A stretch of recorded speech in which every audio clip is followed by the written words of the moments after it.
Bienvenidas, estamos empezando el nuevo curso Una ventana a la Biblia, Arqueología, Genealogía y Tradiciones.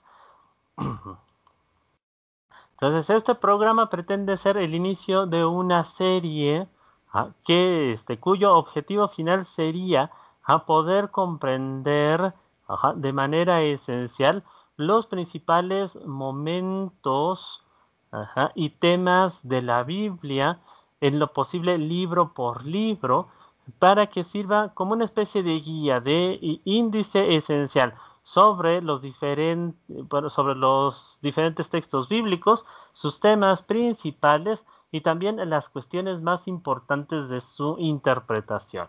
Entonces, no podemos ser un programa exhaustivo, sino más bien introductorio, que también busca enriquecer la lectura de la Biblia con datos esenciales de cartografía, de arqueología, de estudio académico serio que sirva ajá, para diferentes objetivos. Entonces, no es un programa estrictamente religioso en el cual estemos discutiendo cuestiones fundamentales de doctrina, de teología de las diferentes religiones. Sabemos que la Biblia es el punto de encuentro del judaísmo, el cristianismo y también de las distintas versiones del protestantismo. Y lo que queremos hacer es, en este aspecto, más bien establecer una lectura primaria, una lectura esencial de los contenidos bíblicos, desde los estudios académicos y también desde las nociones tradicionales hebreas para guiar a los lectores en una comprensión esencial del texto. Entonces, pues, nuestro primer tema, pasamos a nuestro primer tema, la tradición bíblica, y dentro de este primer tema, primero desglosaremos el proceso de transmisión del Pentateuco. Entonces, el Pentateuco viene de Penta, 5, y se refiere específicamente al grupo de los primeros 5 libros de la Biblia. Entonces, estos 5 libros son importantísimos porque es en ellos donde se establecen las nociones básicas que van a guiar el resto de la Biblia. Entonces, para nosotros poder entender incluso el Apocalipsis, los Evangelios, las epístolas de los apóstoles, no podemos dejar de revisar estos 5 libros porque es donde se fundamentan las nociones más importantes que posteriormente se desarrollarán en el resto de la Biblia y también en el resto de las teologías con las cuales es observada la Biblia en los distintos movimientos religiosos. Entonces, historias como la historia patriarcal, el sacrificio de Isaac, el arca de Noé, la historia de Adán y Eva, son parte importante del pensamiento de todos estos movimientos religiosos y también son la base de gran parte del pensamiento, la filosofía, la forma de ser de nuestra sociedad, la occidental contemporánea, y también del judaísmo y del cristianismo que se profesa todavía en muchas partes de África y de Asia. Entonces, podríamos decir que los relatos de la Biblia, los relatos del Génesis, del Éxodo, son temas fundamentales de inspiración para todas estas comunidades religiosas e incluso hoy en día son tema de discusión general y también parte de una cultura universal que no solamente hermana a las comunidades de la Biblia, sino que también es parte del patrimonio de pensamiento de todos los pueblos de la tierra. Entonces, hoy en día es en verdad muy difícil encontrarse un lugar de la tierra en el que las nociones bíblicas, tanto las de el Génesis, el Éxodo, la historia de Moisés, de Abraham, o también los evangelios no hayan tocado a los pueblos, a las distintas comunidades humanas. Entonces aquí, primero, uno de los primeros problemas que tenemos que abordar al respecto de la comprensión del Pentateuco es el problema de su transmisión, cómo el libro llegó a nosotros. Entonces, en este aspecto, siguiendo la dinámica en la que se han transmitido los grandes textos de la humanidad a lo largo de los milenios, también debemos tomar en cuenta que la Biblia fue parte de un proceso de transmisión oral. ¿A qué nos referimos con transmisión oral? Al paso de las generaciones de boca en boca, de estas ideas, de este gran compendio de información, de padres e hijos y también de maestros a alumnos. Entonces, originalmente, y esto nos lo relata la Biblia, aunque lo vamos a y es algo a lo que vamos a estar regresando constantemente. Ajá.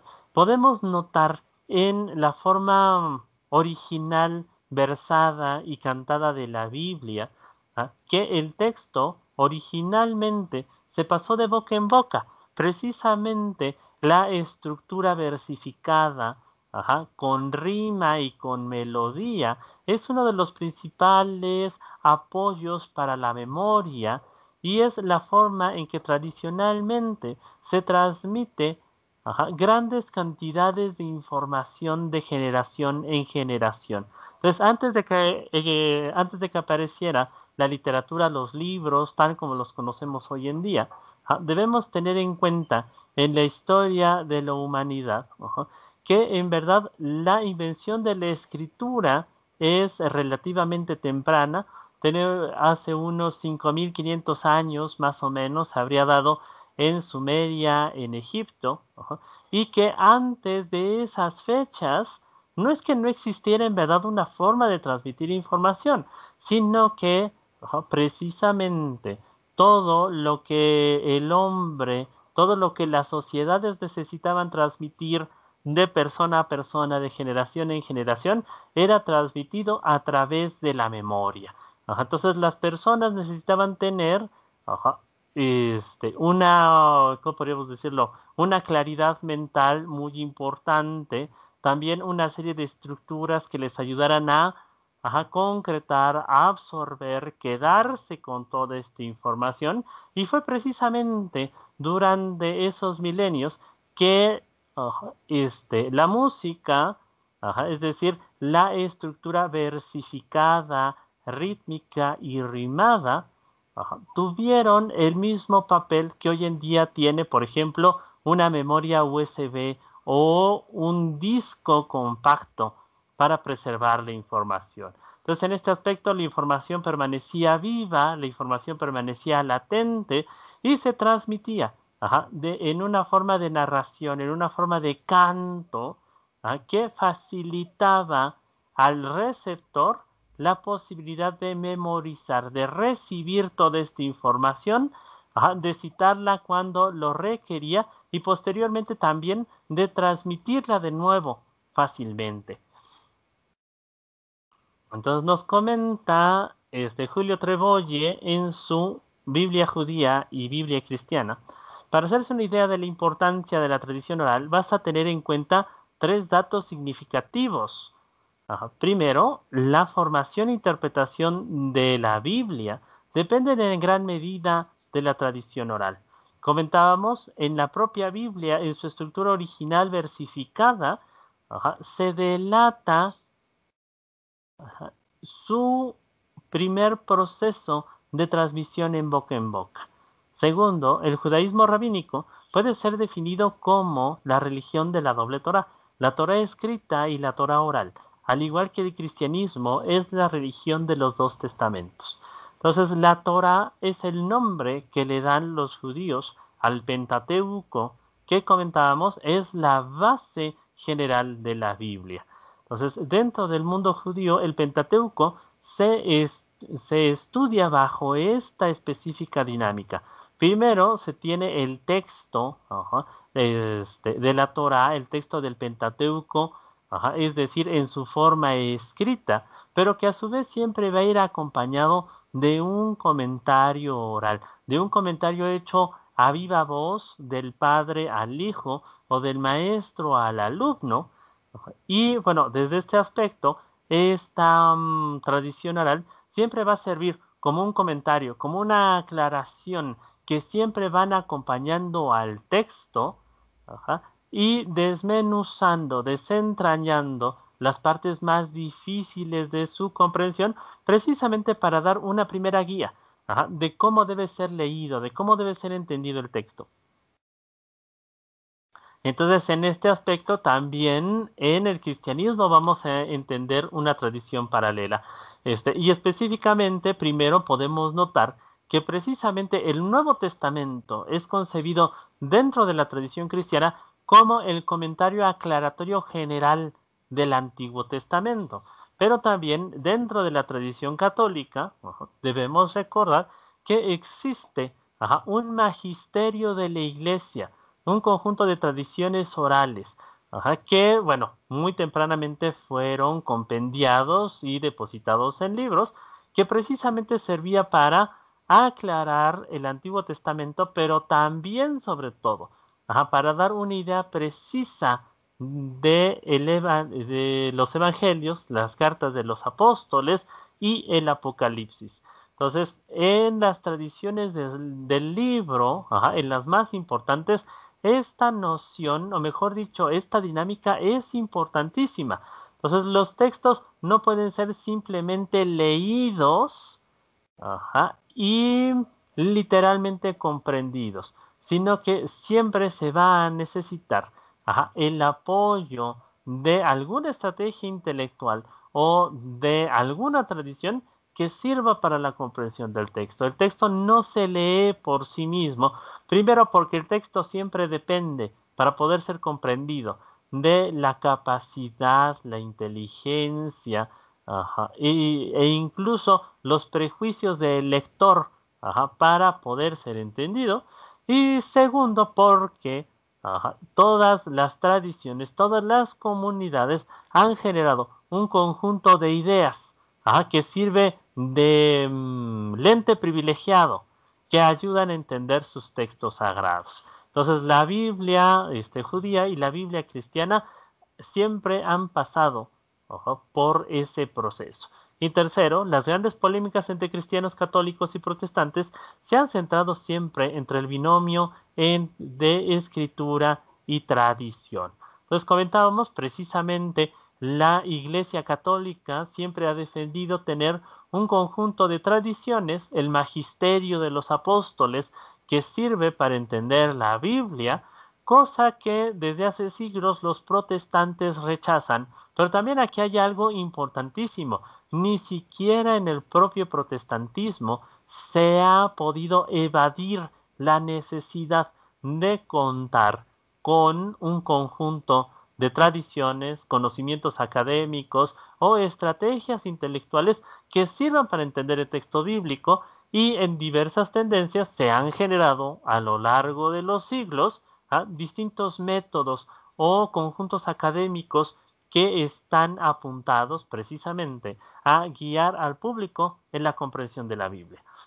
Entonces, si bien comentábamos, esto ha sido motivo de diatriba entre cristianismo y protestantismo, mejor dicho, catolicismo y protestantismo a lo largo de los siglos, distintas facciones protestantes han generado también su propia tradición accesoria, su propia tradición para la comprensión de la Biblia.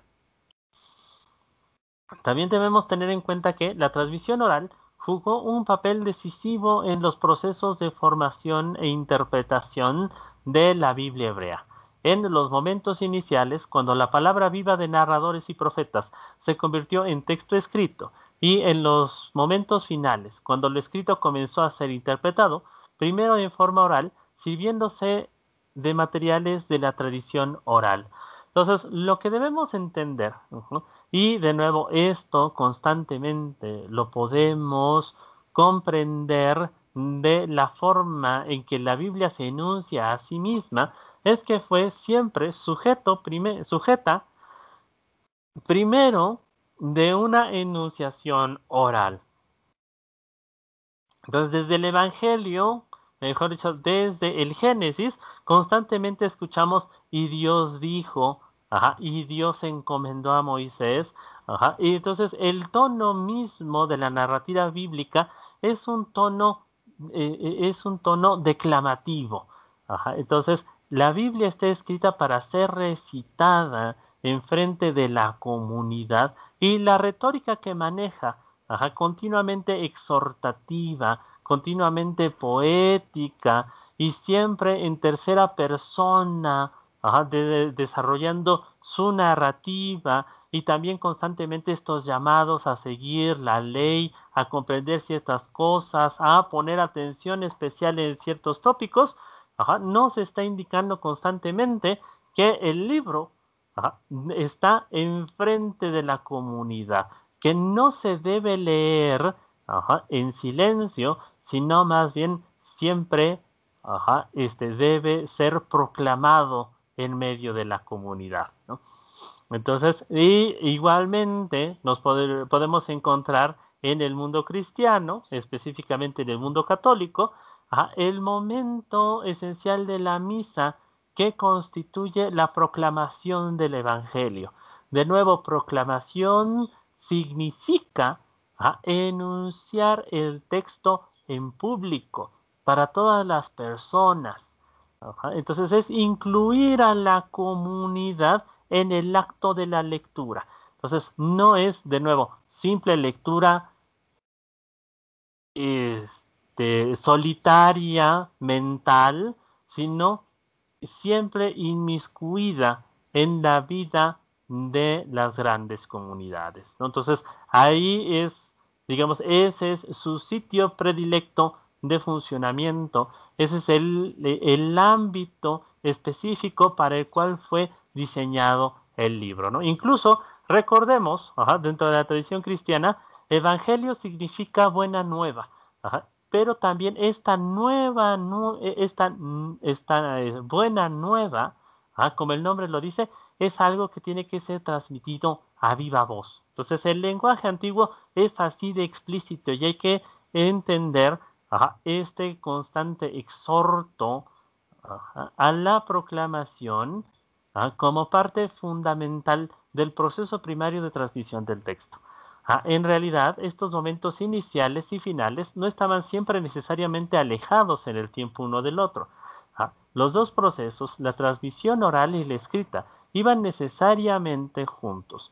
Los hijos de los profetas ponían por escrito los oráculos pronunciados por sus maestros, pero al mismo tiempo los interpretaban y actualizaban, generando de este modo nuevos textos escritos y a la vez nuevas interpretaciones orales. Es decir, el proceso de transformación del mensaje también fue inevitable desde el momento mismo de su enunciación, ¿no? Entonces esto nos suele pasar a todos, ¿no? Decimos algo, e inmediatamente alguien nos pregunta, ¿cómo dijiste? ¿Qué fue lo que comentaste? Y uno puede ser que inmediatamente responda y quiera reproducir lo que dijo, pero nunca va a repetir exactamente lo mismo que en un primer momento enunció. Entonces ya en ese momento el mensaje está siendo transformado. Pero también aquí hay algo importante, el que escucha desde su propia plataforma, desde sus propias condiciones, desde sus propias habilidades, e incluso desde su propio perfil intelectual. Y eso va a generar inevitablemente, que el texto enunciado, que el texto recibido sea transformado. Entonces, desde el primer momento en que, por así decirlo, los profetas o los evangelistas empezaron a transmitir el texto, apareció la pregunta, ¿a qué te referías? ¿Cómo lo dijiste? ¿Qué significa esto? Explícame la parábola de los talentos, explícame la historia del sacrificio de Isaac. Y en este aspecto podríamos decirlo que muchas veces las explicaciones surgieron simultáneamente a la escritura del texto y también fueron compendiadas dentro del mismo. De tal manera que en muchas parábolas bíblicas podemos encontrar inmediatamente en el siguiente versículo una breve explicación de a qué se refería esa pequeña historia, ese pequeño momento conceptual, ¿no? Entonces, de nuevo, la Biblia misma nos va dando pie, nos va guiando en los procesos a través de los cuales puede ser comprendida. Conforme a la tradición judía, el Pentateuco se aprende directamente por tradición oral, con los discípulos sentados a los pies del rabino, y no tanto mediante la lectura de libros y comentarios. Las formas tradicionales de la piedad religiosa giran en torno de la palabra hablada. No es extraño que los fieles de una religión puedan relatar de memoria extensos pasajes de los textos sagrados. Este fenómeno también lo podemos entender dentro del mundo cristiano. Entonces, no es un fenómeno exclusivo del judaísmo. Recordemos que en el mundo occidental, en los países democráticos, los grandes sistemas de educación pública que conocemos hoy en día, y eso en las naciones que cuentan con un sistema tal, en verdad no empezaron a formarse más que a inicios del siglo XX.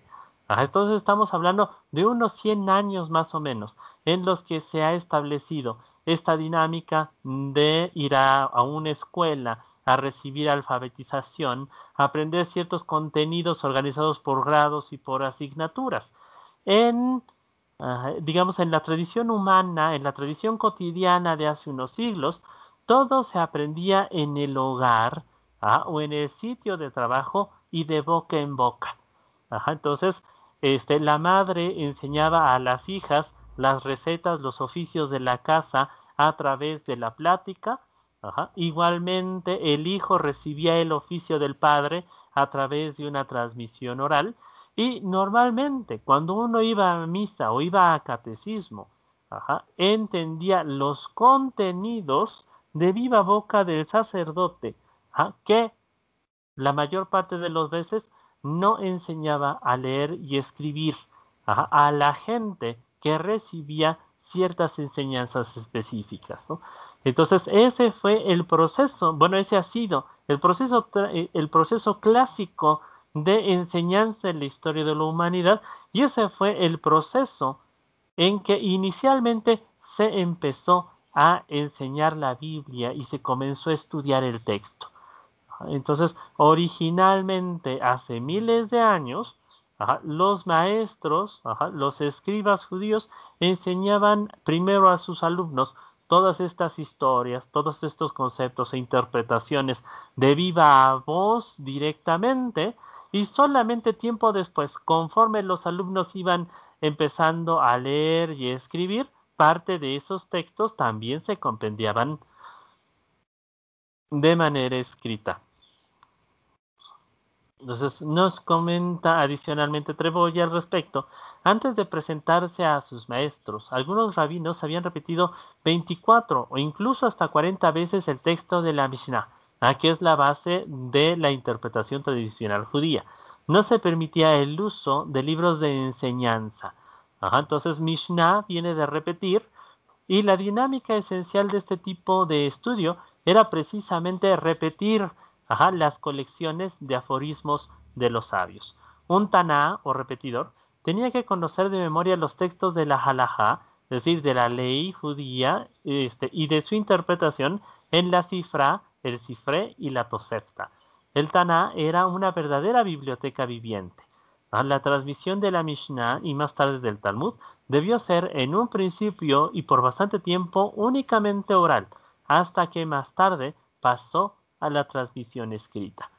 Es decir, todo primero se estudiaba a través de ciertas estructuras poéticas, de ciertas estructuras literarias, pero que siempre eran orales, siempre permanecían como recitación, siempre era algo que se hacía de boca en boca, y solamente fue con el paso de los siglos que muchas de estas tradiciones fueron transmitidas al papel, al pergamino, a alguna plataforma física.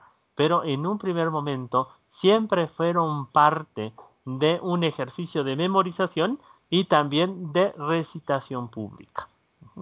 Entonces, hasta aquí, ¿alguna pregunta, duda, comentario?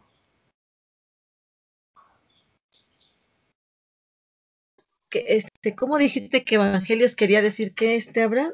Evangelios Ajá, dijiste que ah, la buena nueva, ¿o cómo? Perdón. ajá, la buena nueva, o sea, la buena noticia. Ah, ok, ok.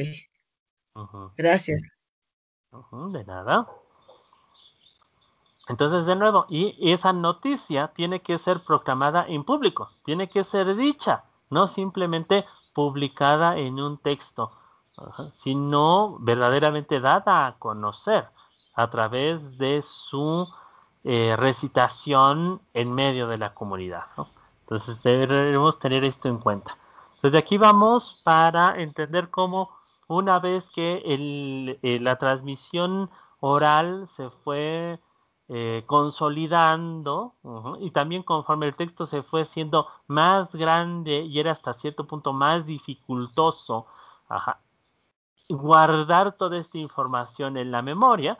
Entonces, con el paso del tiempo, ahora sí, todos estos contenidos fueron depositados, ajá, en los textos, bueno, en los grandes conjuntos de textos que hoy en día conocemos como libros, ¿no? Entonces, ¿cómo nace el libro en la antigüedad? ¿Cuál era su forma primitiva? Entonces nos comenta Treboye, para adelantarse en el estudio de los textos bíblicos, además del conocimiento de las lenguas bíblicas, se requiere el conocimiento de los sistemas, procedimientos y medios técnicos que se utilizaban para la escritura en la antigüedad oriental y grecolatina. No es fácil imaginarse el cúmulo de obstáculos de todo tipo que hubieron de vencer los antiguos para transmitir fielmente sus textos sagrados, junto con la inmensa literatura, oral y escrita, que habían acumulado a lo largo de los siglos. Entonces aquí hay algo importante, ¿no? Entonces, primero, la escritura no es algo natural. Es decir, la escritura no es algo que hagamos los seres humanos de manera instintiva y perfectamente natural. La escritura es algo que tenemos que aprender. Es un conjunto, ajá, de prácticas, de habilidades, ajá, y también de todo un proceso de interacción entre la mente y la materia que llevó mucho tiempo en desarrollarse. Entonces, aquí debemos tenerlo en cuenta, ¿no? De nuevo, la escritura nace de una forma bastante tardía en la historia de la humanidad. Entonces, la historia de la humanidad, bueno, la historia de nuestra especie, ajá, no necesariamente la historia escrita, sino nuestro pasaje en el mundo, inicia, dependiendo de los cálculos, hace unos 300.000 o 400.000 años. La escritura tiene apenas, abarca los últimos 5.500 años de ese larguísimo periodo. ¿Esto qué significa? Que llevó, dependiendo la cuenta, alrededor de 395.000 o 295.000 años a los seres humanos llegar al concepto y práctica de la escritura. Entonces ahí es donde debemos tomar en cuenta, no debemos hacer, debemos hacer cuenta de la envergadura de este descubrimiento y de cómo afectó a la historia humana. Entonces, la escritura hace posible que conjuntos importantísimos de información que se transmitieron a lo largo de las generaciones, poco a poco, de boca en boca, pudieran, al fin, llegar a una forma, a una estructura definitiva. Bueno, y esto de estructura definitiva es relativo, porque muchos libros han sido sujetos de diversas reescrituras y versiones a lo largo del tiempo. Pero, de nuevo, tener en cuenta este importantísimo proceso, ¿no? Entonces, no fue nada sencillo llegar a la invención de la escritura. Y una vez que la escritura pudo ser posible, también se tuvieron que inventar los procesos a través de los cuales ésta podía ser más precisa, ajá, y también podríamos decirlo más portable y transmisible. Porque no es solamente escribir lo que importa, sino que también eso escrito pueda ser llevado de aquí para allá, pueda ser movido, pueda ser comprendido, y en este aspecto también que pueda formar parte de la vida cotidiana. Entonces, todo era, aquí podemos decirlo en un primer momento, incluso en la historia más moderna de la escritura, podemos darnos cuenta que eso dio pie a que se formara no una, sino diferentes estrategias de consolidación de los textos, que es lo que hoy en día nosotros conocemos como sistemas de escritura. Entonces, hoy en día los seres humanos no manejamos un solo sistema de escritura.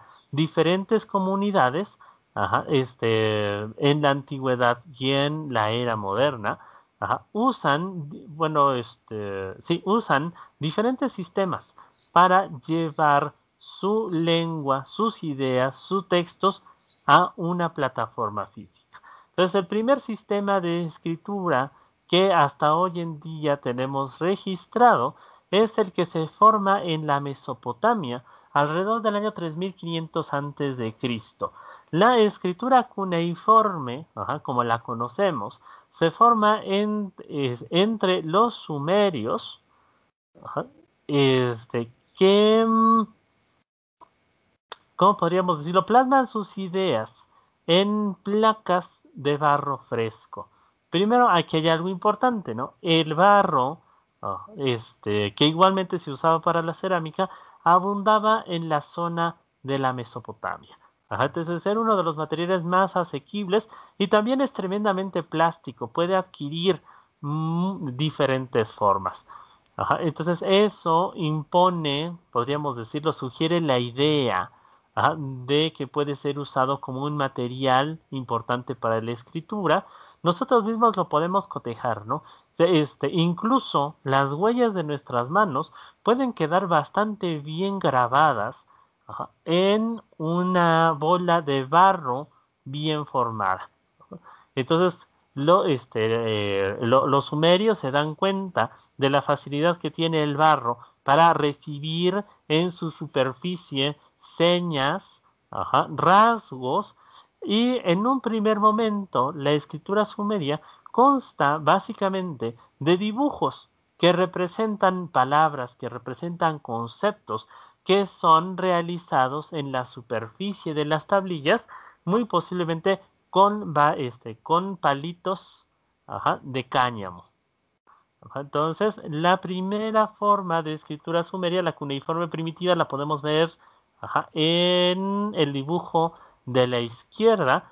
Es bastante ilustrativa, bastante esquemática. Podemos reconocer todavía por ahí la forma de lo que parece ser, por ejemplo, una jarra, algunas redes, objetos que pueden ser incluso como muebles bastante reconocibles, pero que con el paso del tiempo evolucionó a una estructura más esquemática, más geométrica, que es la cuneiforme estándar que nosotros contemplamos a un costado. Entonces, originalmente todos los rasgos que conforman la escritura cuneiforme estándar eran dibujos que representaban cosas, pero con el paso del tiempo, la propia estilización de la escritura se impuso y generó estos dibujos, hoy en día conocidísimos, precisamente por su forma de cuñas, por su forma estrecha y característica, que conforma los diferentes rasgos de la escritura. Entonces, esta fue la forma primaria de la escritura, la primera escritura que existe en la historia de la humanidad, pero ojo, no necesariamente la única. Más o menos al mismo tiempo, unos siglos o quizá decenios posteriores, se forma en Egipto otro de los sistemas de escritura más importantes de la historia de la humanidad. la escritura jeroglífica egipcia, que funciona bajo el principio de que cada uno de sus rasgos es un dibujo representativo de aquel objeto, de aquella palabra que quiere evocar. Entonces lo podemos ver bastante bien en los signos de la escritura jeroglífica monumental. Si el egipcio quería decir pájaro, dibujaba un pájaro. Si quería decir pan, igualmente dibujaba un pan. Si quería decir garza, dibujaba una garza. Entonces, uno de los problemas generales de los sistemas de escritura pictográfico a lo largo y ancho del mundo es que precisamente se requiere de un dibujo, de un rasgo por cada palabra del lenguaje. Y esto puede llevar a que estos sistemas primitivos, como todavía hoy en día, los ideogramas chinos o japoneses todavía lo ilustran. Entonces, bueno, que en la escritura tengan que existir tantas palabras como en el lenguaje, ¿no? Entonces, si tu idioma tiene, por así decirlo, cuestión pequeña friolera en el español, ¿no? Si tu idioma tiene alrededor de 100,000 palabras, relativamente, tu lenguaje debería requerir precisamente 100,000 palabras. Y también hay palabras de diferentes tipos, palabras técnicas, palabras científicas, palabras referidas a la vida cotidiana, palabras que raramente se usan. Y esto obliga, bueno, y esto por un lado, obliga de todas maneras en sus diversos ensayos de reducción a mantener en vigencia varios miles de signos disponibles para la escritura de un texto estándar, pero también exige una cierta habilidad en el dibujo, en el trazo, para que todos estos signos sean comprendidos, sean comprensibles y por lo mismo transmisibles, ¿no? Entonces no es solamente crear dibujos, grabar rasgos para dar a entender ideas, sino que esos dibujos, todos esos rasgos, sean inteligibles. Y en su proceso, por hacerse cada vez más sencilla, más comprensible para el público, la escritura jeroglífica egipcia pasó por diversos procesos. Entonces, primero fue la escritura jeroglífica monumental, esta escritura de un dibujo para una palabra, de la cual posteriormente nace la combinación de estos signos para dar a entender ideas más complicadas, lo cual ayudó a reducir hasta cierto punto el número de los signos. También fue apareciendo la idea de que ciertos signos aislados podían también representar sílabas, es decir, unidades de expresión, y en un periodo muy adelantado de la escritura egipcia también apareció el uso de tener ciertos signos como representativos de ciertos sonidos consonánticos característicos. Esto posteriormente constituiría el principio del alfabeto que con el paso de los siglos se va a formar. Entonces, el alfabeto como sistema privilegiado de escritura va a aparecer en la historia de la humanidad. Va a aparecer de nuevo en la historia de la humanidad alrededor del año 1500 a 1300 antes de Cristo. Entonces podemos ver que la idea a través de la cual la escritura se perfeccionó y llegó a lo que hoy en día conocemos, tardó todavía alrededor de otros 2000 años más en conformarse. Entonces la escritura jeroglífica, la escritura pictográfica, comentamos, aparece a través de aproximadamente en el año 3500 antes de Cristo, y la escritura alfabética en el año 1500 antes de Cristo. Y estas son fechas meramente aproximadas, porque también aquí hay un tópico importantísimo. En verdad, ajá, los arrastros que tenemos de la escritura alfabética primitiva, ajá, son muy toscos, muy aislados, y no podemos decir del todo que constituyan en un primer momento ya un sistema bien pensado, bien meditado, reconocible, sino que más bien expresan una idea, una intención, y solamente entre unos 200 o 300 años después de haberse conformado, estos sistemas comienzan a funcionar como los conocemos hoy en día. Entonces, el alfabeto constituye uno de los grandes inventos de la historia de la humanidad. Su origen tuvo lugar en el ámbito cultural sirio-palestino, cruce de las culturas mesopotámicas y egipcias. Entonces, aquí, ¿cómo podríamos decirlo? La península del Sinaí, que es propiamente donde surge el sistema alfabético, se encuentra en la frontera entre la cultura mesopotámica y la egipcia.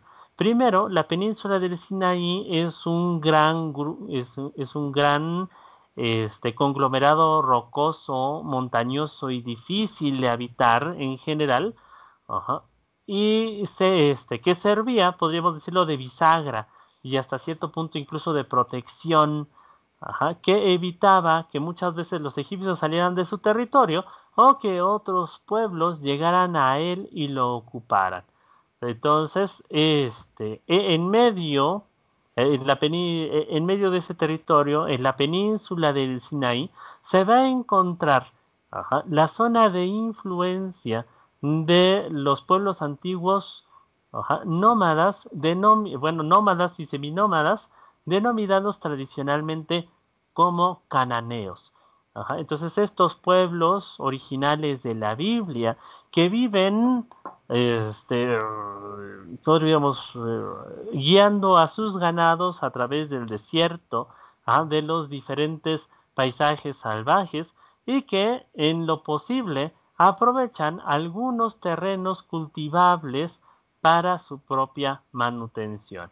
Entonces, pero no tienen una vida, podríamos decirlo así, ni completamente sedentaria y fijada en la agricultura, ni tampoco necesariamente nómada, ¿no? Entonces, dependiendo de las situaciones, dependiendo de las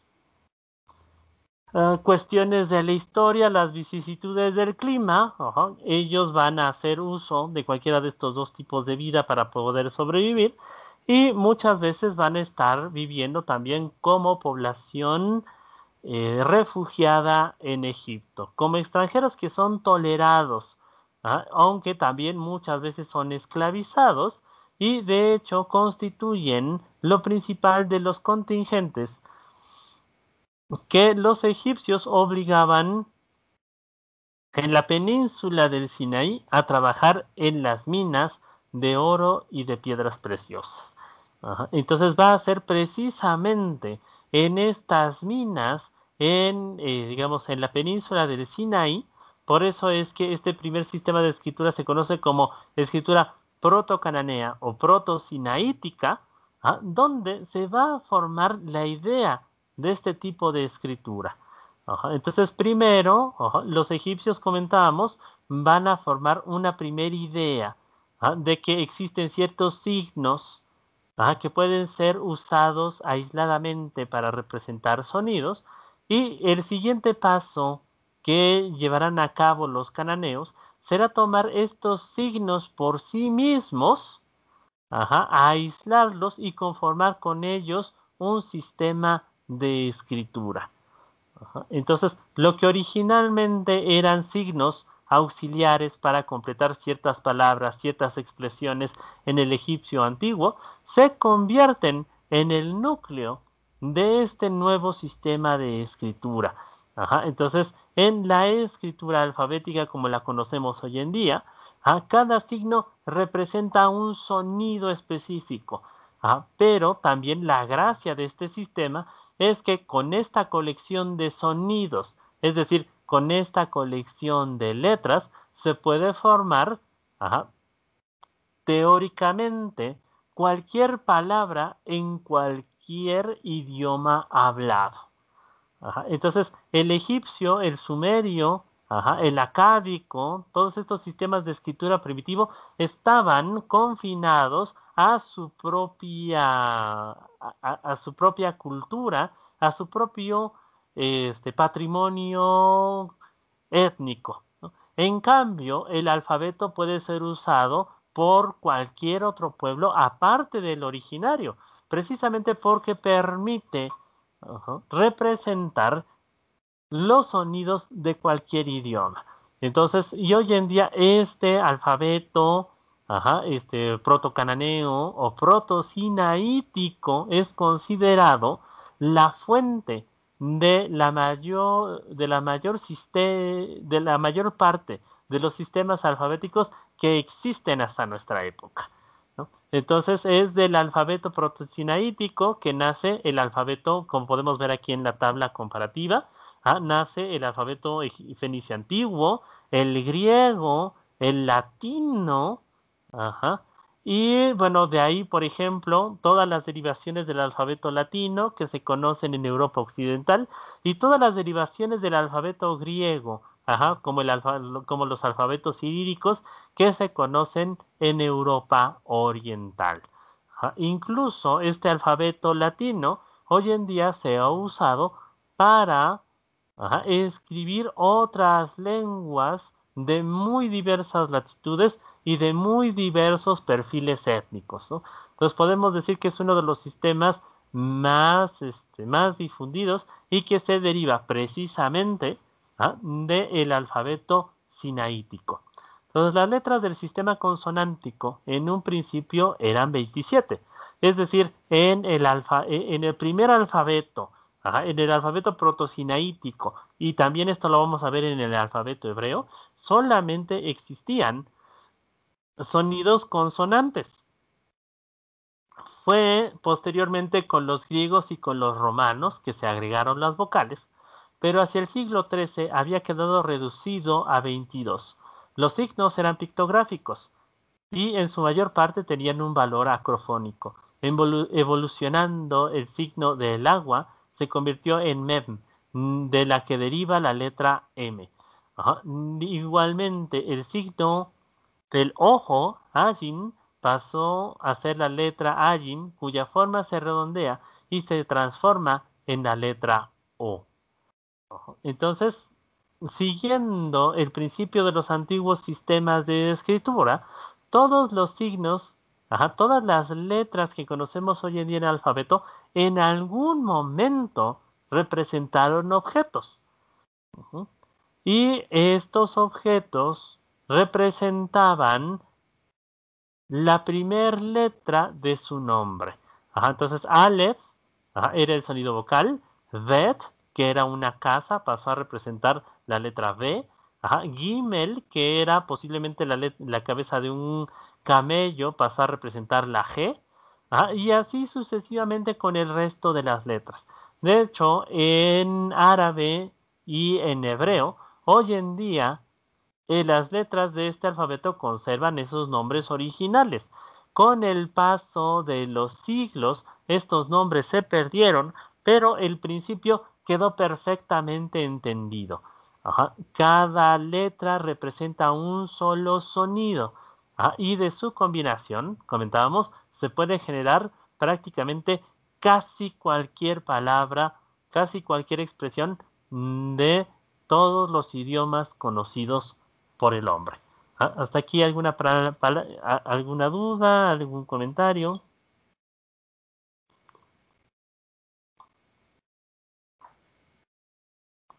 No, Aquí gracias, Abraham.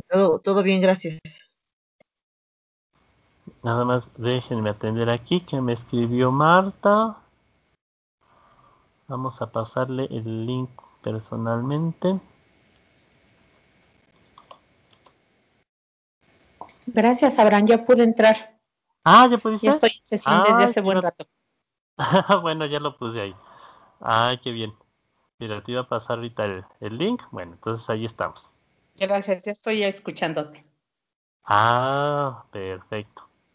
Entonces, bueno, hasta aquí alguna pregunta, alguna duda, angustia existencial. ¿Vamos todo bien?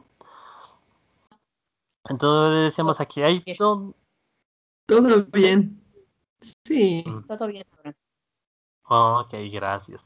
Entonces de aquí pasamos, bueno, ya entendimos primero el proceso de transmisión oral, después entendimos el proceso, cómo se llega a la idea de la escritura, que la invención del alfabeto es importantísima, porque precisamente la Biblia es uno de los primeros textos, podríamos decirlo en gran formato, que se escriben con un alfabeto. Entonces también para esto hay que entender el problema de los materiales de escritura. Entonces diferentes pueblos en diferentes ocasiones tenían en su haber, tenían en su, ¿cómo podríamos decirlo? En su patrimonio inmediato, diferentes materiales que eran susceptibles de recibir signos, de recibir una escritura. Con el paso del tiempo se privilegiaron algunos en específico, ¿no? Y también esas decisiones tuvieron un impacto importantísimo en la conformación de los textos, ¿no? Entonces, eso es lo que queremos dar a entender en esta fase. Entonces, primero, ¿no? De los materiales de escritura, ¿cómo se desarrolló esta práctica? Entonces, los fragmentos de piezas de cerámica rota constituían un material de escritura abundante y barato, utilizado en Egipto ya desde los tiempos del Imperio Antiguo, especialmente para ejercicios escolares, cartas, recibos, cuentas. Estos fragmentos de cerámica escrita, llamados óstraca en plural, se escribían con tinta y pluma, lo que solo permitía la escritura en caracteres arameos. Entonces aquí, bueno, alguna cuestión, ¿no? Entonces, vimos los primeros sistemas de escritura, ¿no? El egipcio primitivo se tallaba sobre piedra y se veía precioso. El sumerio se escribía sobre tablas de barro, pero hay aquí un problema especial de estos sistemas de escritura, ¿no? La acumulación y transportación. Entonces, podemos decirlo así, era muy difícil que un texto compendiado sobre una pared o en una caverna pudiera ser transportado de su lugar de consolidación a cualquier otro. Entonces, si uno quería consultar un edicto, una ley, entonces necesariamente tenía que ir al edificio específico donde sabía que se encontraba ese código para poder consultarlo. Entonces aquí, menudo problema, ¿no? Si uno tenía un problema en una otra ciudad y necesitaba salir de dudas, precisamente se veía obligado a viajar kilómetros, incluso, digamos, cruzar por estados, cruzar por diferentes regiones para poder consultar el texto que requería. Y quizá para entonces su litigio ya se habría resuelto de otra manera, ¿no? Entonces aquí, digamos, hay unas cuestiones. ¿No? Esto, digamos, dificulta las cosas. Y de la misma manera, ciertos textos que estaban consolidados en los muros, pues no podían ser transportados de su lugar, ¿no? Entonces eso dificulta precisamente su consulta, su distribución. El texto escrito en piedra pues se quedaba en el muro y se acabó, ¿no? Y quizás se pudieran hacer reproducciones en pequeñas piedras, pero piensen ustedes, por ejemplo, hoy en día, ¿cuántas piedras o un muro de qué tamaño se necesitaría para poder escribir toda la Constitución de la República Mexicana? Entonces, nada más veamos en este aspecto los importantísimos problemas que impone el formato. Entonces, pero también aquí hay algo importante, ¿no? Antes de aprender, antes de poder, mejor dicho, escribir un texto en una pared, se lo tenía que ensayar, se lo tenía que, por así decirlo, diseñar antes de colocarlo directamente sobre la pared. Y precisamente esos ensayos, esos preparatorios, se hacían sobre estas placas de barro. Entonces los ostracón, es decir, los trozos de cerámica se extraían de los trastes de barro que cotidianamente se rompían en las casas, ¿no?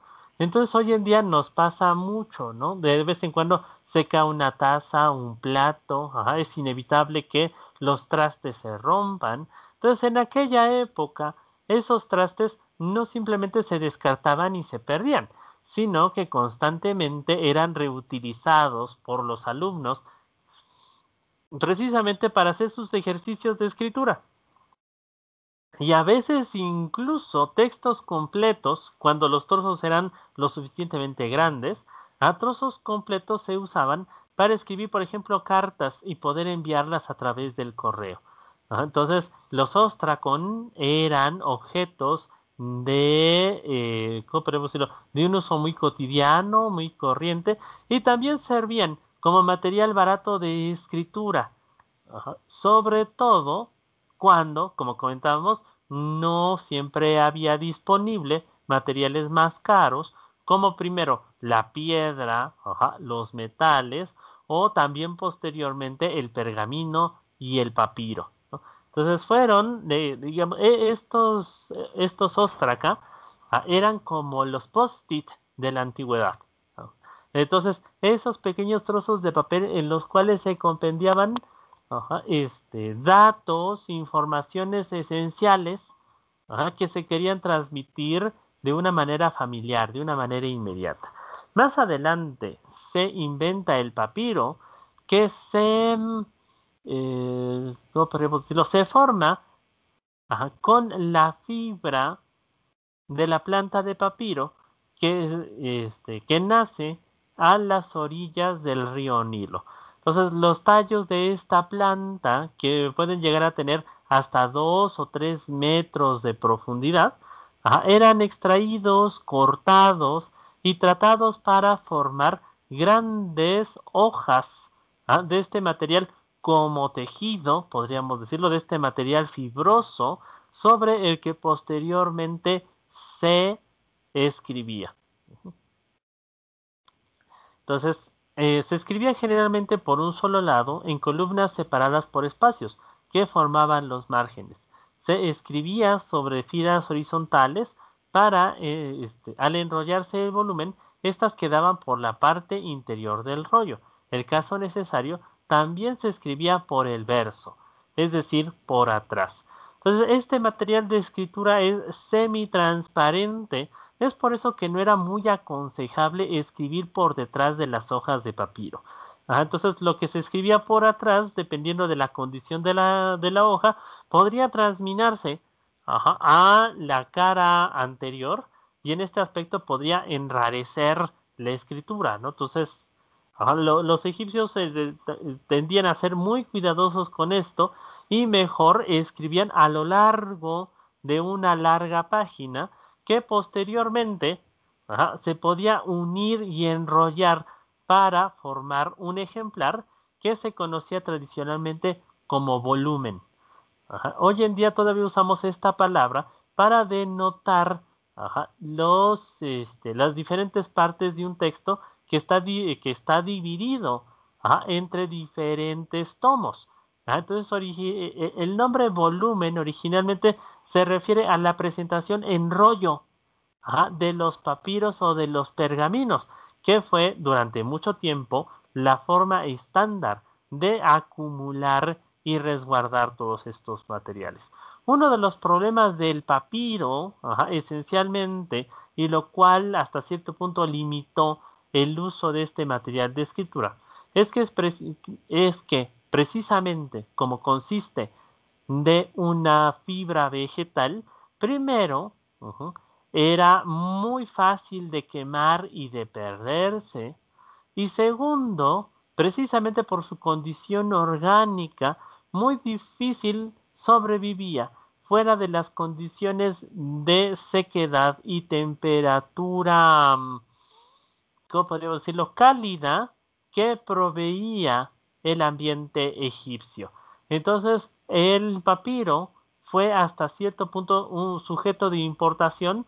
Desde Egipto se llevó a Grecia, a Roma, a otros lugares del Mediterráneo, pero solamente en Egipto se conservaba lo suficiente para poder dar pie a acumular colecciones importantes de textos sin que se perdiera. Fuera de ahí, en países más húmedos, este material fácilmente se echaba a perder. Entonces aquí habían dos problemas. Por un lado era bastante caro y por el otro lado era muy delicado de manejar, ¿no? Entonces esto da pie solamente en lugares que tuvieran un clima seco, un clima tórrido como el egipcio, este material fuera usado constantemente como plataforma de escritura. Entonces, de aquí, ¿qué nos comenta Treboye? El papiro egipcio dio lugar al desarrollo de una verdadera industria de exportación, pero las condiciones de humedad de los demás países hacían la conservación por largo tiempo de papiros escritos, salvo en la región también muy seca del Mar Muerto, donde se han encontrado importantes papiros bíblicos. Es decir, fuera de los países secos, en verdad el papiro no podía conservarse muy bien. Entonces eso dio pie a que en la antigüedad se echaran a perder cantidades importantísimas de texto. Entonces primero recordemos la Biblioteca de Alejandría, que era una gigantesca colección de papiros, ardió fácilmente, precisamente porque el material fibroso del que estaban configurados los libros, pues fácilmente se encendía con el fuego, ¿no?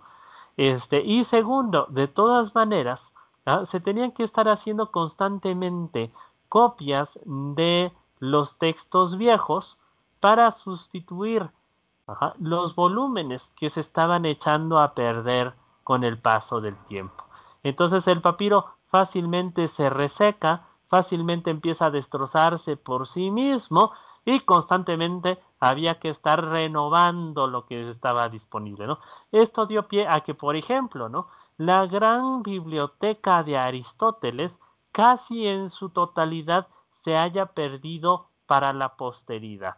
Entonces se sabe que estaba constituida la mayor parte de ella por volúmenes de papiro, que al no haber sido conservadas de la manera correcta, se fueron echando a perder con el tiempo, de tal manera que, por un lado, de los 100 libros que escribió Aristóteles, solamente se conservan alrededor de 20, y de los 500 volúmenes que conformaban su biblioteca personal, la mayor parte de todo ello se ha perdido para siempre.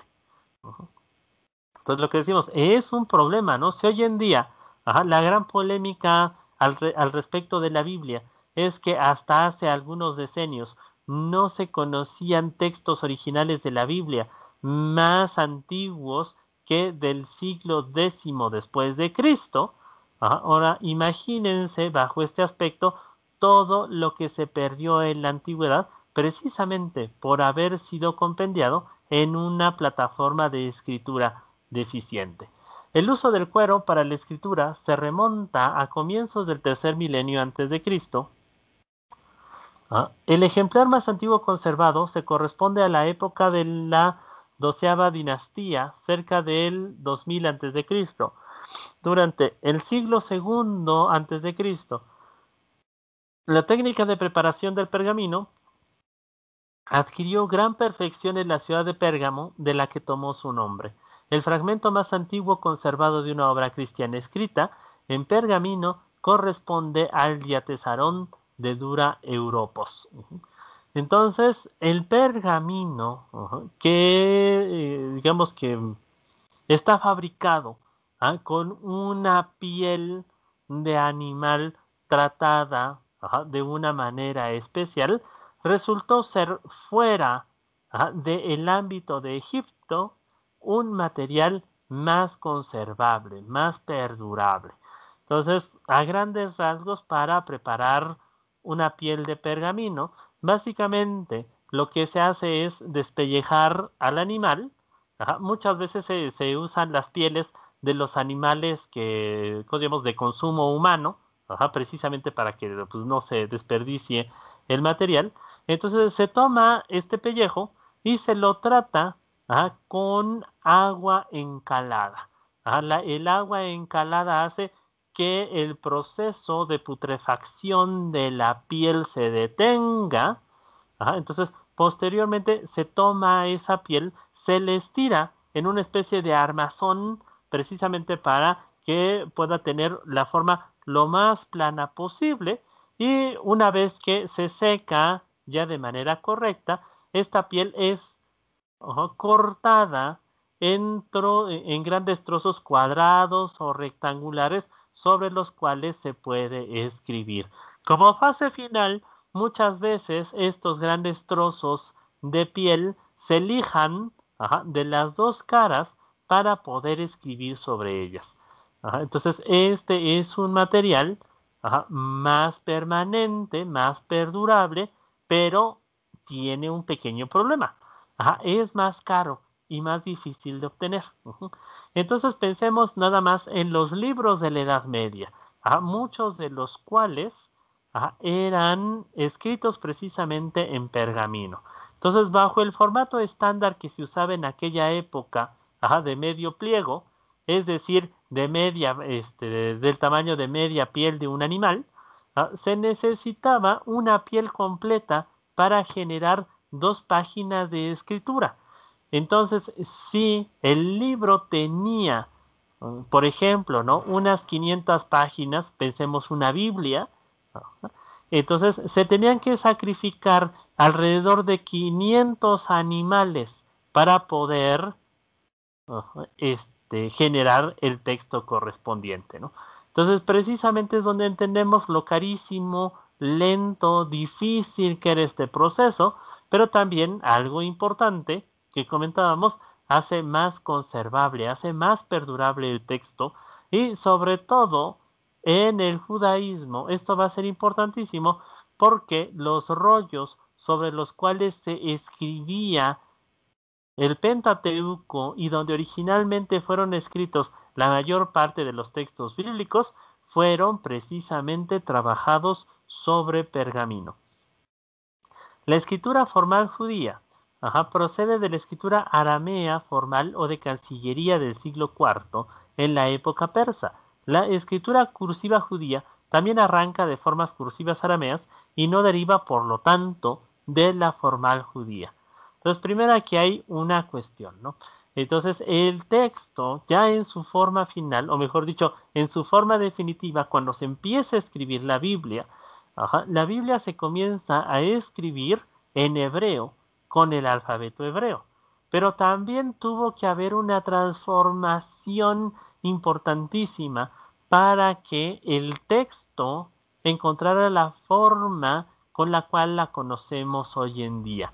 Esa fue la transición de la cultura hebrea, de su alfabeto primitivo, que aquí tenemos compendiado como antiguo hebreo. Entonces, el paso definitivo para la escritura, para la recensión definitiva de la Biblia fue abandonar este alfabeto y cambiarlo por este otro alfabeto arameo, que era hasta cierto punto más legible y más elegante para la escritura. El conocimiento del desarrollo evolutivo de la escritura judía cursiva exige todavía un estudio más profundo, pero sobre todo por lo que respecta a la época post-herodiana. Entonces, no se perdió del todo el uso de este tipo de alfabeto, pero sobre todo el alfabeto cursivo hebreo que se conserva hasta el día de hoy es precisamente para la escritura, podríamos decirlo normal, la escritura cotidiana de, ¿cómo podríamos decirlo?, de textos informales, ¿no? Entonces, el alfabeto hebreo cuadrado se usa sobre todo para la escritura de textos bíblicos. La escritura paleohebrea, desde el ejemplar más antiguo conocido, el calendario de Geser, escrito del año 10º o 9º antes de Cristo, hasta la caída del reino de Judá, desarrolló 2 estilos diferentes. uno lapidario o formal, utilizado sobre todo en sellos y monumentos en piedra, y otro cursivo, utilizado particularmente en Óstraca. Entonces, el alfabeto cuadrado o hebreo bíblico se quedó para los documentos formales y el antiguo alfabeto se quedó como escritura para la vida cotidiana. Y a lo largo de la historia, estos dos sistemas han convivido. Hoy en día, tienes que aprender, bueno, para aprender hebreo, tienes que aprender el hebreo cuadrado para entender los libros, ¿cómo se llama? Para entender la Biblia impresa, o para leer el rollo del Pentateuco, o bien tienes que aprender la escritura cursiva para los, ¿cómo podríamos decirlo? Para los recados, para los usos cotidianos, ¿no? Entonces el hebreo cuadrado se quedó como la escritura sagrada, como la escritura propia para los libros litúrgicos, y la escritura cursiva, que de todas maneras tienes que manejar, se quedó para el uso de todos los días, ¿no? Entonces son dos alfabetos los que tienes que manejar. Es una cuestión bastante complicadita. La mayor parte de la gente tiene que usar los dos precisamente porque en uno lee y en el otro escribe. Hasta aquí, ¿alguna pregunta, duda? Uy, ¿vamos bien? Entonces de Sí, aquí me iré un poquito rápido, porque, bueno, se nos está acabando el tiempo. Intentaré ser lo más, ¿cómo podríamos decirlo? No demeritar la información, no irnos puntualmente. Entonces, otros de los cambios que tuvo que haber para entender cómo el texto, ahora de manera física, llegó a la realidad, ¿no? Entonces, primero debemos tomar en cuenta, en cuestión formal de la escritura, comentábamos, el hebreo originalmente no tiene vocales. El alfabeto hebreo original, igual que la escritura protocananea, solamente consistía de signos consonánticos. Fue con el paso de los siglos y de una manera bastante tardía que se formó el sistema de vocalización.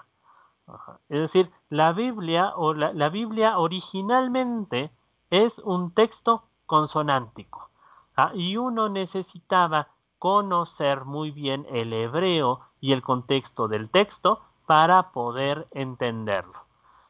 Entonces esto hacía pues bastante difícil, fuera de algunos ajustes que se hicieron con los siglos, entender el texto incluso para los propios hebreos. Entonces, para ellos es, podríamos decirlo, hasta cierto punto familiar. Pero, por ejemplo, nosotros, que estamos acostumbrados a la escritura alfabética con vocales, es muy difícil adaptarnos a entender el hebreo, tal como se escribe originalmente. Y de hecho, los libros sagrados, de uso litúrgico, siguen escritos así. Eso significa que las personas tienen que aprenderse las vocales, las acentuaciones y los signos diacríticos, a lo que en hebreo sería el equivalente de los puntos, comas, guiones, de memoria a través de la tradición oral. Entonces, por un lado, eso en hebreo, ¿no? Y en verdad hasta el siglo X no se consolidó del todo el sistema definitivo de escritura del hebreo. Pero tampoco creamos que en griego o en latín primitivo la cosa era tan fácil. Entonces, a un costado pueden ver ustedes el Códice Alejandrino, que es uno de los textos del Evangelio más antiguos que se preservan. Entonces, una de las características de estos textos cristianos primitivos es que no tienen espacios entre las palabras, ni tampoco signos de escritura, puntos, comas, guiones, punto y coma, etcétera, acento. De hecho, ustedes pueden ver todas las letras son mayúsculas. Entonces, los libros primitivos eran difíciles de leer, solamente con el paso del tiempo, conforme llegaron a la estructura que conocemos hoy en día. También aquí había otro problema, ¿no?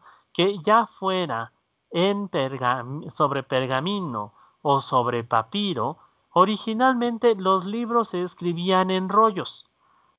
Entonces, esto significa que también la forma de guardarlos, la forma de manejarlos era bastante diferente, ¿no? Primero lo que comentábamos, transportar una tablilla era difícil y también conservar el material de papiro. En contraparte, el pergamino era más manejable, pero era más caro. Entonces, estas cuestiones van imponiendo ciertas pautas, ciertos impedimentos, ¿no? Sobre, por ejemplo, qué es lo que se escribe, y qué tan seguido se escribe. Primero, ¿qué se va a escribir si el material es caro? Solamente los textos más importantes son los que, dentro de las tradiciones antiguas, deben ser transmitidos a papiro o a pergamino. Y eso significa que informaciones cotidianas o textos que no se consideraban tan importantes se han perdido a lo largo de la historia de la humanidad. Entonces, solo los textos más importantes se han preservado. Pero también aquí algo importantísimo, ¿no? Precisamente conforme se fue dando el cambio en los materiales, ciertos textos fueron considerados dignos de ser pasados, por ejemplo, digamos, de la pared de piedra al papiro, posteriormente del papiro al pergamino, y por último del pergamino al papel.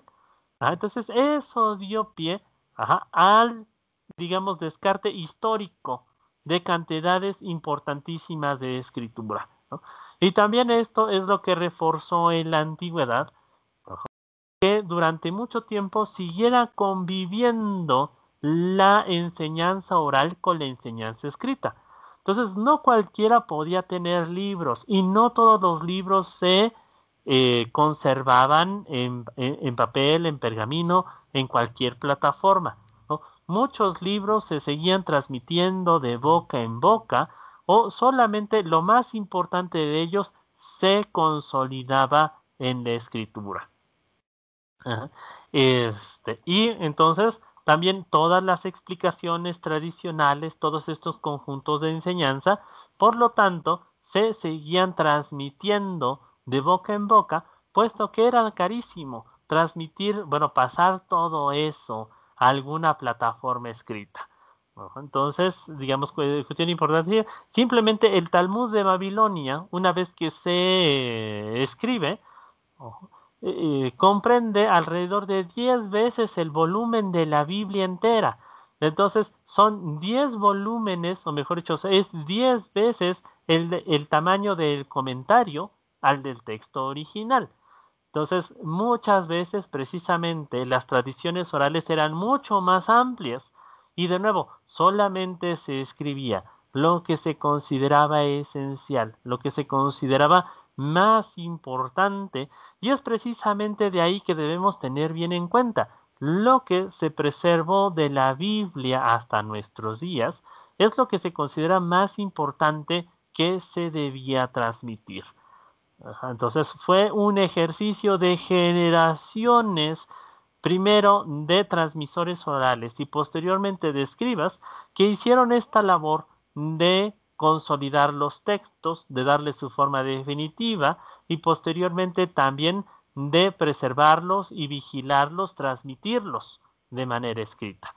Entonces, en un primer momento, todos estos libros de la Biblia se habrían transmitido en forma de rollos, y de hecho todavía hoy en día en las sinagogas, en muchos lugares se sigue conservando toda una colección de rollos de diferentes libros de la Biblia para que se las pueda consultar en la liturgia, y solamente alrededor del primer siglo de la era común aparece el formato de códice, el formato del libro que hoy en día todos conocemos. Entonces, este texto compuesto en páginas, que se superponen las unas a las otras y que se pueden leer de manera seguida. Entonces, esto es un invento de la época romana. Entonces, finalmente, decíamos, se leía todo en libros y en algún momento alguien se dio cuenta que eso de andar con los rollos de aquí para allá era muy estorboso. Empezaron a seccionar ¿cómo podríamos decirlo? En fragmentos del mismo tamaño los rollos y a acomodarlos uno tras otro, unidos de un lado, que con el paso del tiempo se transforma en el lomo del códice, en el lomo del libro. Entonces, de esta manera es más transportable, más consultable, más fácil de manejar. En el antiguo volumen, si tú querías consultar una cita, tenías que desenrollar todo el volumen hasta encontrar lo que querías, ¿no? Entonces, ahí podrías llevarte metros y metros, normalmente hasta 17 o 20 metros de papiro para poder encontrar la parte del texto que necesitabas. Y en este caso, con el códice, uno simplemente va desplegando las páginas y puede colocar, como hoy en día lo hacemos, algún indicador, papelito, algún objeto, ¿no? Que plano, que sirva para separar e identificar la cita que tú quieres resaltar, ¿no? Entonces, el proceso de manejo de los códices fue bastante, bueno, aligeró bastante el proceso de la escritura, lo hizo más asequible para la gente y bueno, la última invención fue la impresión y el papel, pero bueno, eso ya es una historia bastante tardía a lo que estamos hablando el día de hoy. Entonces, cabe comentar que los libros judíos, o mejor dicho, los códices judíos más antiguos que se conocen, datarían más o menos del siglo III o IV después de Cristo. Entonces, también los judíos, de una manera bastante temprana para la época cristiana, comienzan a adoptar este texto. Y aquí hay algo fundamental. En el mundo cristiano, precisamente porque la iglesia nace, por así decirlo, al mismo tiempo que el formato del códice, este es el formato tradicional de la Biblia que nosotros conocemos. Incluso en la Edad Media y en el Renacimiento, cuando se quiere representar a un profeta del Antiguo Testamento, se pone en sus manos un volumen de pergamino. Y cuando se representa a un evangelista, se lo hace colocándole un códice. Entonces, es la distinción esencial, ¿no? Entonces, el evangelista siempre lleva el libro, el profeta siempre lleva un rollo. ¿Hasta aquí alguna pregunta, alguna duda? Sí, Abraham. Oye, Abraham, entonces, ¿el pergamino también sale de alguna hoja, de algún árbol, o de dónde sale el pergamino? El pergamino es el pellejo de un animal. Ah, Ajá. y comentaste que para poderlo tener, que no se corrugara, se metía en agua, ¿cómo dijiste? En agua con cal. Ah, en agua con cal. Ok, Ajá. ok, Sí, gracias. de hecho, hay varios procesos para curar, así se llama, para curar el pergamino, pero uno de los más simples es precisamente darle sus baños de agua con cal. Entonces así se neutraliza la putrefacción. Posteriormente se lo pone en una especie así como de marquito, donde se lo estira, se lo fija para que quede planito, se lo deja secar, se lo lija de las dos caras. Y se lo corta ya al tamaño que uno lo necesite. Ajá, entonces el profeta es el que lleva el que lleva el pergamino. Ajá. ¿Sí? Ah, ok, Si un profeta gracias. lleva un pergamino y un evangelista siempre lleva un códice. Luego les consigo el ejemplo para que lo vean, pero es algo así típico de la Edad Media, ¿no? Cuando uno va, de hecho en algunos lugares todavía, cuando tú vas a la iglesia, ¿no? Ya ves que hay imágenes, ¿no? De los Ujú. santos, los profetas, todo eso. Entonces tú reconoces a un profeta porque lleva un rollo de pergamino, y el evangelista lleva el cuaderno. ¿No? También se le llama cuaderno o códice, y al otro Ajá. se le llama rollo o volumen. Ok, gracias. De nada. ¿Alguna otra pregunta, duda? No por el momento. Yo, Abraham. maestro, Gracias. en el caso, por ejemplo, de lo que Susana. comentó, de que por esta dificultad de los materiales se quedaron muchos textos fuera, pues quiero pensar que la elección de los textos pues fueran como yo pienso que los más representativos o había algún otro criterio para elegir estos, o sea, una razón política o una Ujú. razón de adoctrinamiento para decir, estos se van a texto y estos no merecen o estos no los mandamos a texto porque por lo que comenta que era Kant. Ujú. Pues aquí sería muy difícil establecer en verdad cuáles habrían sido los criterios. O sea, podemos pensar muchos, ¿no? Que esa es la cuestión el día de hoy. Pero en verdad sería muy difícil, pensar cuáles habrían sido las razones originales de estas elecciones, de estos problemas, sobre todo porque ya hace siglos que ocurrió esto, ¿no? Entonces no sabemos exactamente, bueno, como dices, queremos pensar que la selección de los textos preservados es representativa de lo que hubo en su época y de lo que hubo en otras épocas, pero en verdad no sabemos bajo qué criterio se hacía. O mejor dicho, ¿no? Quizá lo que para nosotros hoy en día sería importantísimo que se conservara, para ellos era secundario. Y lo que para ellos fue importantísimo conservar, quizá hoy en día a nosotros no nos parece tan interesante, ¿no? Entonces, hoy en día, bajo nuestros criterios, preservar un libro como la Biblia sería algo así como, un libro de leyendas, de cuentos de hadas, sería Claro. más importante conservar otro tipo de cosas.